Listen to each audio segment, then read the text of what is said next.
I gifted my parents a $425,000 seaside mansion for their 50th anniversary. When I arrived, my mother was crying and my father trembling. My sister's family had taken over. Her husband stepped toward my dad, pointed to the door, and yelled, "This is my house. Get out." My sister laughed until I walked in and silence fell. My name's Tanya. I'm 37, the eldest kid, the one who fixes things. I'm a neurosurgeon. I live out of a locker at the hospital and a suitcase at home. I track my life in 4 a.m. pages and or schedules. I don't drink much. I run when I can. I save almost everything I make because I grew up on overdraft fees, and we'll see next month. I was the kid who translated grown-up panic. It'll be fine. I'd say at 10 years old while mom cried over late rent. I learned the taste of fear and the shape of emergencies. I learned to be useful. 2 weeks ago, my parents hit 50 years married. I wanted them to have a real win. A place where the air smelled like salt and the floors didn't squeak and nothing reminded them of coupons or second-hand furniture. I found a small blue house above the water. A little crooked, yes, but warm. White deck, 2 palms out front, windows that sing when the wind pushes in from the bay. $425,000. I closed it in their names, set up the utilities, stocked the fridge, hid a note in the silverware drawer for late mornings and loud laughter. Love tea. I didn't tell anyone else, not even my sister. On the day, I drove down with a cake and a bottle of sparkling cider. The ocean was clear and the sky was that annoying perfect, and I felt stupidly happy. I parked in the driveway and saw someone else's SUV already there. That wasn't right. The front door was wide open. The screen banged in the wind. I stepped inside. My mother was in the kitchen holding a dish towel like it was a white flag. Her eyes were red. My father sat in a chair, shoulders hunched, hands shaking, boxes everywhere. Loud voices from the hallway. A child's cartoon blaring in the living room I hadn't even turned on yet. I barely got out. Mom, when she appeared, my brother-in-law Kyle, bare feet, beer in hand, football shirt. He planted himself in front of my father, jabbed a finger toward the door, and yelled, "This is my house. Get out." From the couch, my sister Julia laughed, "Relax, Dad. We're just getting settled." The plastic cake lid dug into my palm. Something in me went very, very quiet. I should explain the backstory before the room I loved turned into a battlefield. Julia is 2 years younger. In our house, she was the artist, then the free spirit, then the "it's just a rough patch." My parents did what they knew, sacrificed, defended, minimized. I did what I knew, covered.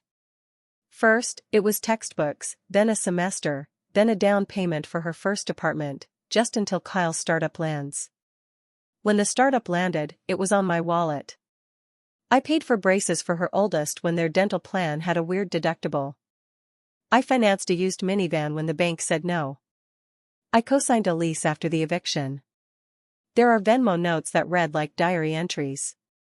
Julia electric bill. Call job interview suit. School trip for Mia. Rent again, just this one last time. Every transfer felt like control, like I could sand down our family's big ugly edges. I was wrong. My parents helped too, in smaller more bleeding ways. Mom packed groceries into Julia's trunk and called it cleaning out the pantry. Dad let Kyle use his tools and got practice on repairs that ended up costing more to fix. The chorus never changed. You know your sister. Not everyone's like you, Tanya. You were born old. In residency, I slept on call room mattresses and sent money on broken Wi-Fi at 2 a.m. because the landlord is threatening to change the locks in the morning. Somewhere along the line, I became a card you swiped without thinking about the balance. When I found the Seaside place, I planned it like a surgery. I put the deed in a trust with my parents as lifetime beneficiaries. I paid the taxes out 20 years on a dedicated account. I prepaid the HOA. I replaced the locks and then looked at the keys in my hand and felt like I was holding a life raft. I told Mom and Dad 1 week before the anniversary so they could cry in private and not drown in attention. We drove down together. Dad touched the banister like it was a violin he used to own. Mom opened each cabinet and exhaled. We sat on the deck and listened to gulls. I said, "It's yours." Dad tried to speak, but his voice broke. Mom said it smells like lemon and open windows. I stayed overnight on a blow-up mattress to test the plumbing. Everything worked. The next morning, I returned to the city to do a decompression on a little boy with a tumor the size of a plum. The house stayed with them. Here's where the system did what systems do. Julia called Mom. Day 2. Are you at a beach? Whose house? Mom, terrible liar, said, "Oh, we're visiting a friend." By dinner, Julia had triangulated the address from a blurry sunset photo in Dad's Facebook post. View from our porch. She arrived with Kyle, 2 kids, a dog, and the kind of entitlement you can smell from the driveway. Mom told me later on the phone, voice small. They just wanted to see it. Then they're staying for the weekend. Is that okay? I said, it isn't a rental. She said, we'll talk when you come down. By Saturday morning, my father was texting some confusion about the house. Julia keeps saying family home. Can you come? Then nothing. Then the call I didn't pick up because I was scrubbed in. Then the selfie from Julia in my parents' kitchen captioned, "Home sweet home." Hashtag manifesting. Comments from her friends rolled in. So deserved. Beach era. One from Kyle. Finally, a place where the kids can be kids. My palm started to itch where the scalpel handle rests for hours. I sent Dad a text on my way after surgery. Don't sign anything. Don't agree to anything. Love you. I drove straight after discharge. I rehearsed soothing words. We will reset this. We will breathe. We will set rules. I walked into the open door instead. Kyle's voice was already up. You two are old. Stairs are dangerous. You'll fall. This is a family house. We're family.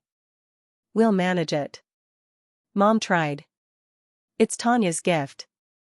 And he cut her off. She gave it to you. You're giving it to us. Same difference. Julia didn't stand. She just smirked. Don't be dramatic, Mom. We'll handle the bookings. Bookings. Kyle waved toward the view. Prime waterfront. Peak season. I listed it this morning. Easy money. You two can have the downstairs during off-season. I looked at my father's hands. They were trembling like they do when he's furious and trying not to be. This is the same man who once worked 3 jobs and still found a way to show up at my high school orchestra concert in a greasy uniform. He was now being told to move aside in a house he had just learned was his. I was raised on be useful, not be loud. But the last text from Dad had been a request I couldn't file under later. I set the cake on the counter. It looked ridiculous on that table crowded with fast food bags and makeup kits. My voice when it came out was steady. Who told you this is your house? Kyle rolled his eyes like I was slow. Family money, family house. Don't be weird. Julia added, sing-song, we're not asking, Tanya. We're updating. Mom's face crumpled. Tanya, can you just explain? Kyle pointed at my father again. He can explain from the porch. Julia laughed. Babe, stop. Dad knows we love him. My father's jaw worked. No sound. Something in me clicked into place like a bayonet. Everyone to the living room, I said. Not loud, just surgical loud. The kids paused their show. The dog stopped shredding a throw pillow. Kyle snorted but followed because people like him always believe the room belongs to them. I stood by the mantel under the framed photo of my parents cutting a supermarket cake 40 years ago. I could feel my pulse in my thumbs. I pulled a folder from my bag and laid out 5 documents on the coffee table. Deed, I said, tapping the first page, recorded last week. The property is owned by the Asset Protection Life Trust. Lifetime beneficiaries Sam and Ruth, my parents, with exclusive right of occupancy. Kyle squinted like the words were doing something to him. In English, I said, you don't get a key, Kyle. He laughed. Try and stop me. I tapped the second page. Trust instrument. Successor trustee. It gives me the duty to maintain the property for my parents' comfort. It also gives me the obligation to remove anyone who interferes with that. Julia's tone slid sugary. Tanya, you can't be serious. We're helping. I slid the third. A color screenshot. The Airbnb listing you just posted using photos you took without permission. The description. Entire home. The house rules. No owner on site. The availability calendar. Booked out every weekend through August. The payout. Bank account ends in digits that match yours, Kyle. I blurred them for the kids. Kyle shifted. So what? Your parents could use the cash. I put down the fourth. A printed group chat thread from last night that Julia didn't know Dad had forwarded to me. Her message in gray. We'll get her on board. She always caves if Mom cries. I'll guilt her about med school loans. So excited to finally have a beach base. Julia reached for it. I covered it with my hand. I placed the fifth, a laminated copy of the HOA rules. I ran my finger down to the clause. No short-term rentals.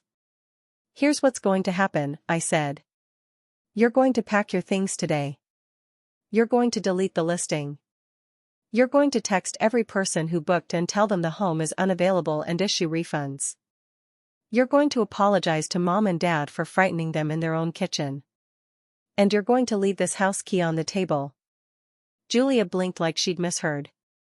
Then she laughed, trilling and high. Or what, Tanya?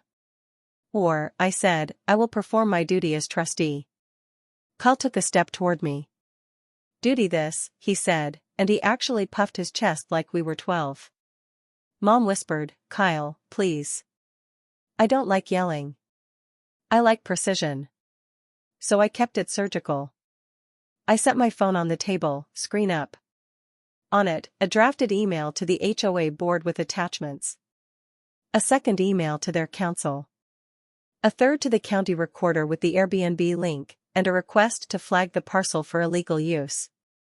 A text thread opened with a locksmith named Victor who was parked 2 houses down because I called him from the highway when Dad sent that first some confusion. Kyle saw it and shuffled his weight. You wouldn't.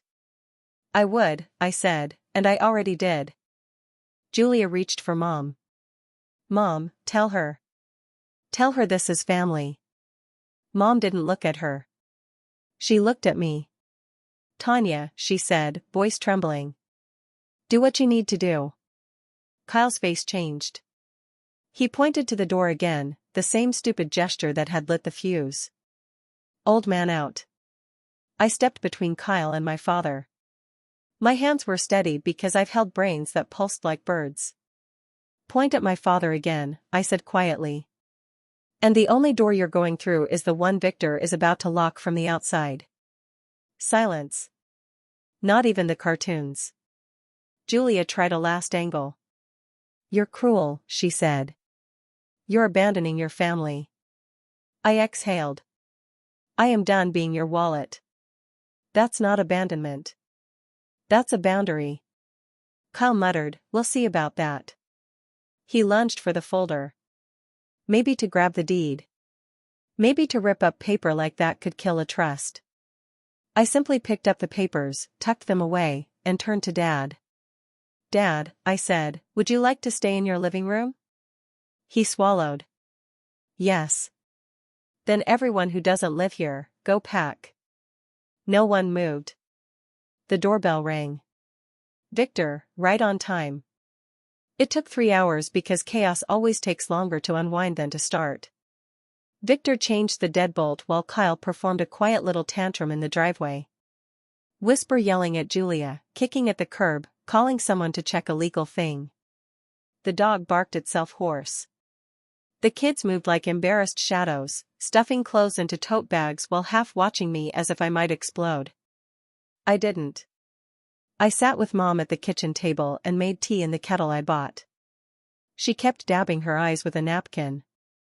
I didn't want to tell you, she said. I thought we could smooth it. They came in so fast. They said it would be easier for us this way. No stairs for your father, less to clean. They said they'd take over the hard parts. The hard parts are the parts that mean ours, I said.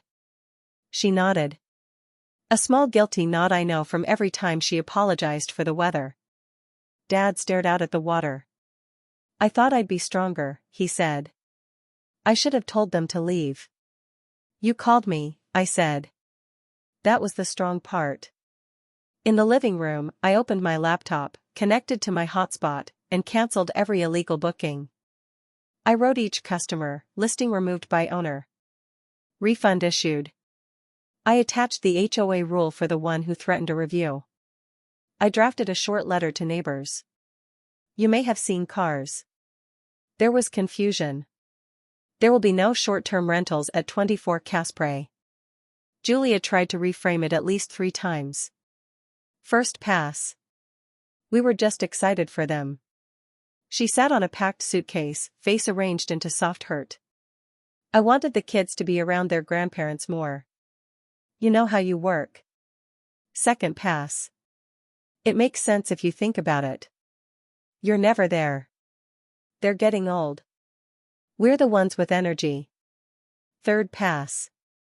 When I didn't argue, didn't bite. She went for blood. You think money makes you the parent, Tanya? It doesn't. You buy things so you don't have to be a person. I bought a house for our parents, I said. I didn't buy a permission slip for you to steal. She flinched at the word, then went cold. Well, remember this, she said. I hope so, I said. Kyle refused to hand over the key. Come and take it, he smirked, which would have been cute if Victor hadn't installed the keypad lock 10 minutes earlier. I reached past Kyle, pressed 0, then reprogrammed it to a code Dad chose while Kyle watched all his leverage sink in the sea air. He tried another angle. You think you're clever with your papers? I know a guy. I know the county clerk, I said evenly. And your guy is about to tell you a trust beats a tantrum. He stared at me like he was trying to decide if I was bluffing. I wasn't. When they finally carried boxes to the SUV, Julia paused on the porch. You could have just talked to me, she said. I have been talking to you for 10 years, I said. Her mouth tightened. You'll regret this when they need help and you're not around. I looked at Mom pouring tea. I looked at Dad's hand finally still on the armrest. I am around, I said. For them. They drove away. The dog yapped at the window like it had an opinion about property law. After they left, the house changed temperature. It was the same air, but not the same air. I could hear the ocean through the screen. I could hear my parents breathing. I went room to room with a trash bag, picked up juice boxes and a plastic tiara and 2 socks that didn't match. I found a folded printout in the guest room drawer. Kyle's business plan. He'd estimated monthly profit at 5 times the HOA fine. In the margin, Julia had written, Tanya won't say no if Mom cries. I put the paper down like it was something sharp. Mom kept apologizing for the mess. I kept saying, it's just crumbs. When the sun slid down, Dad took my arm. Sweetheart, he said. I don't know how to say this without sounding like I failed you both. You didn't fail us, I said. You gave us everything you had. You just gave too much to her for too long. We all did. He nodded and didn't argue because it was true and the truth was a relief. I made a simple dinner. We ate on the deck. Mom told a story about her first apartment, the one with the mouse she named Bernard, because he only came out on Sundays. Dad laughed. the laugh I only hear when he's not being careful for everyone else. My phone buzzed like a nest of hornets. Text from Julia. You made Mom cry. From Kyle. Cease and desist, Dr. Girl. From an unknown number that turned out to be Kyle's cousin. We're coming down next weekend, right? We already invited people. I put the phone face down and ate my salad. That night, I set the alarm system. I installed a camera on the porch with a ridiculous smiling chime so even my parents would like it. I put the codes in a folder labeled Happy Things with big letters my father could read without his glasses. I left copies of the trust, the deed, and the HOA rules in a drawer called Boring Armor. On my way out, Mom stood in the doorway with her sweater pulled tight. I'm sorry it came to this, she said. I'm not, I said. It needed to. The next week, everything wobbled like a table with one leg too short. Julia ran a loud campaign in the family chat. Tanya stole a house from the grandchildren. Screenshots poured in from cousins I barely speak to. Julia's Instagram stories. Blank background, white text. When money makes you cruel. Then a photo of my car in the driveway with some people think they can buy love. I didn't reply. I built a small wall. I called our aunt who still says what she means. I explained in simple lines that the house belongs to my parents and will remain that way as long as they live. I asked her not to carry our pain like gossip. She said, finally, Tanya, and that was that. I wrote Julia and Kyle one email. Polite, firm, boring. I included 3 bullets. All contact regarding the house goes through me. You do not have permission to enter the property. Any violation will result in action from the HOA and our attorney. I CC'd myself. I CC'd nobody else. I set the email as an autoresponse to any of their future messages about the house. I promised myself I would not negotiate with a story that always ends the same way. 2 days later, a notification pinged. New booking request. Sea Spray Cottage. Kyle had relisted under a different account with a photo of the back deck. I forwarded it to the platform's trust and safety team with the deed and trust attached. 10 minutes later, listing removed. User banned. I didn't feel triumph. I felt like a janitor at a stadium after a game, just doing the work. Dad called me one morning to say the house smelled like toast and salt and that he slept through the night for the first time in months. Mom sent a photo of her feet on the deck rail, ankles crossed, nail polish bright pink like when I was 5 and thought she was movie star beautiful. They looked light.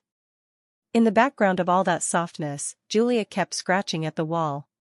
She sent me a payment request in an app for emotional damages. She mailed my parents a letter that began, as your primary caregiver, which was a sentence that had never been true. Kyle posted a meme with a syringe and a $sign like I stole organs for money. Their noise didn't change the air in the little blue house. One night, Julia called from a blocked number. I answered because I'm either soft or hopeful. She went quiet when she heard my voice. Then she tried a new tactic, a whisper. Tanya, listen. We're behind. Kyle lost his contract. We're going to lose the apartment. The kids. I closed my eyes. There is a point where empathy becomes gasoline. Julia, I said, I will not discuss the house. So money matters more to you than family? She snapped, mask back on. Boundaries, I said, are how I can be family and not a bank. She hung up. I let the silence sit like a patient in recovery, monitored, protected, painful in a healing way. 2 weekends later, I drove down early. Coffee in a thermos, stethoscope still around my neck from habit. The water had that flat silver look like it was resting between breaths. I fixed a sticky door hinge. I put tennis balls on the garage shelf at the right depth so Dad could pull the car in without bumping the wall. I labeled the breakers because Dad loves labels. Mom made pancakes, burned the first batch, laughed. We sat at the table and spoke about groceries, about the neighbor named Jan who leaves shells in a jar on the fence. About the pelican who refuses to be dignified. No one said Julia for an hour. It felt like a clean countertop. After breakfast, Mom touched my hand. I'm going to talk to your sister, she said. Not to argue. To say no. I'm not asking you to choose, I said, and I meant it. I'm not interested in that scorched earth thing where people declare winners. I wanted my parents to have a porch in peace. Mom smiled small. It's not choosing, she said. It's stopping the pretending. Dad cleared his throat. I should have taught that better, he said. I taught you to work. I didn't teach you to stop. You taught me to love and to stay, I said. I'm just learning the without being eaten part. He laughed low, grateful. I walked the perimeter and tightened the gate latch. I checked the camera angle. I printed a little sign for the entry table. Welcome home, Sam and Ruth. It felt corny and exactly right. Later, alone on the deck, I thought about the headline my sister would write if she owned my story. She gifted her parents a house and ruined her family. That's not what happened. What happened is I stopped paying the toll under the bridge. What happened is I made a gift and then guarded it so it didn't become a weapon. I used to tell myself that handing out money kept the peace. It didn't. It kept the noise quiet while resentment fermented in the walls. Boundaries are louder at first. Then there's a hush no one can fake. The messages slowed. Julia pivoted to other audiences. Kyle found a new hill to throw a tantrum on. My parents started saying small no's that sounded like yes to their own lives. No, we can't watch the kids this weekend. No, we can't drive across town to fix your car. They started saying yes to early sandwiches, to naps, to pointing out boats with funny names. A month in, my niece, 16, all band tees and big eyes, sent me a DM that just said, "The house is pretty. Grandma looks happy there." I typed back, "Come visit with Grandma's permission." No bookings, just pancakes. She sent a laughing emoji and then, okay. A tiny truce with someone who didn't break anything. Last night, after a late case, I drove to the house because I needed to see it lit from the inside. Through the window, I could see my father reading in his chair.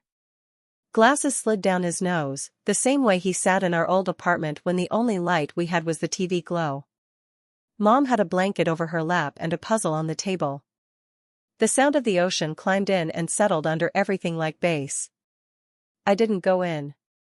I stood on the sidewalk and let the quiet explain the point of all of this to me. Here's what I know now. Love is not covering someone's bad behavior with your body. It isn't congratulating chaos because the person causing it shares your blood. Love is a house with good light and doors that lock. Love is paperwork that holds when people don't. Love is telling your parents rest, and telling everyone else, no. I am not their bank. I am not their scapegoat. I am not the emergency exit they pull when the fire they set gets hot. I am their daughter. A woman with a job that asks me to be precise. A sister who finally learned that precision belongs at home too. If my sister ever wants to stand on this deck and look at this water with our parents, she can. She can come with empty hands and an apology, not a business plan. She can be family without touching the thermostat. Until then, the house stands. The locks click. The gulls argue. The windows sing when the wind pushes in from the bay. Inside, my parents breathe easy. That's the moral, if there is one. A gift should not cost you yourself. And a boundary is not cruelty. It's the way love keeps its porch light on without burning down the neighborhood.